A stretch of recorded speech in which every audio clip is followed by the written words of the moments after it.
ప్రభువైన యేసుక్రీస్తు నామమున పేరిట మీ అందరికీ శుభములు. వినుట వల్ల విశ్వాసం కలుగుతుంది. అది యేసుక్రీస్తు ప్రభువుని గురించిన మాట వల్ల మాత్రమే కలుగుతుంది.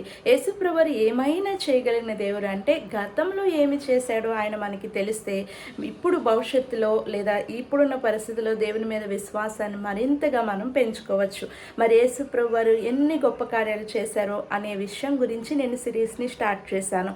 ఇప్పుడు యేసు ప్రభువు ఈరోజు చేసిన ఒక గొప్ప కార్యం గురించి చెప్పబోతున్నాను. అదేంటి అంటే యేసుప్రభువు పగలంతా కూడా జన సమూహాలు విపరీతంగా నిన్న చెప్పుకున్నాము, వివిధ ప్రాంతాల నుంచి కూడా గుంపులుగా ఆయన ఎద్దుకు వస్తూ ఉంటే ఆయన సముద్రం దగ్గర దోణిలో కూర్చొని వాళ్ళకి విపరీతంగా తన యొక్క మాటల్ని చెప్తూ ఉన్నారు. అర్థం కాని వారికి కూడా అర్థమయ్యేటట్టుగా ఉపమానాలని బోధిస్తూ ఆయన యొక్క వాక్యాన్ని బోధిస్తున్న టైంలో చూస్తూనే సాయంత్రం అయిపోయింది.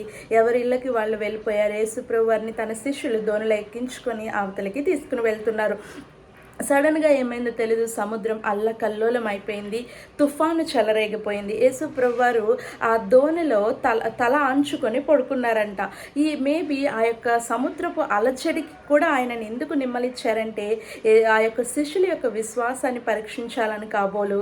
శిష్యులైతే నుంచి ఓపిక పట్టి ఇక దేవా లేగి యేసు ప్రభువుని లేపి, ఇదిగో మేము నశించిపోతుండే నీకు చింత లేదా అని అడుగుతారనమాట. ఎందుకు చింత ఉండదు? ఆయన పేరు పెట్టి పిలుచుకున్న శిష్యులు వాళ్ళ గురించి పట్టించుకోకుండా యేసుప్రభువారు ఎలా ఉంటారు చెప్పండి. అయితే వాళ్ళు అలా అన్న తర్వాత యేసుప్రభువారు లేచి ఏమంటారంటే, సముద్రాన్ని గద్దించి నువ్వు నిమ్మలించి ఊరకుండుము అని చెప్పిన వెంటనే అది నిమ్మలించిపోయిందంట. సముద్రానికి తెలుసు తాను సృష్టించిన సృష్టికర్త ఎవరు. అందుకని ఆ సృష్టికర్త చెప్పిన మాట వెంటనే విని లోబడిపోయిందంట ఆ సముద్రం.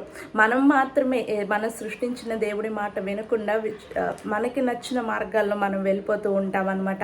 మీకు ఒకవేళ దేవుని దగ్గర అవిధేయత చూపించాలన్న ఆలోచన వచ్చిన వెంటనే ఒకసారి బయటకు నుంచొని సృష్టిని చూడండి.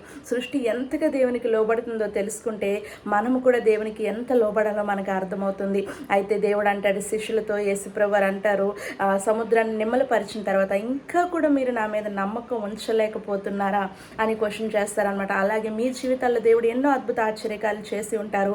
భవిష్యత్తులో చేయవలసిన వాటి గురించి ఇంకా నమ్మకం లేకుండా మీరు ఒకవేళ ఉంటున్నారేమో, మీ జీవితంలో చెలరేగే ప్రతి తుఫానుని కూడా నిమ్మలపరిచి సమాధానపరిచి అద్భుత ఆశ్చర్యకార్యాలు మీ జీవితంలో చేయడానికి శక్తిమంతుడు, సమర్థుడు, నమ్మదగిన దేవుడు యేసు ప్రభువు.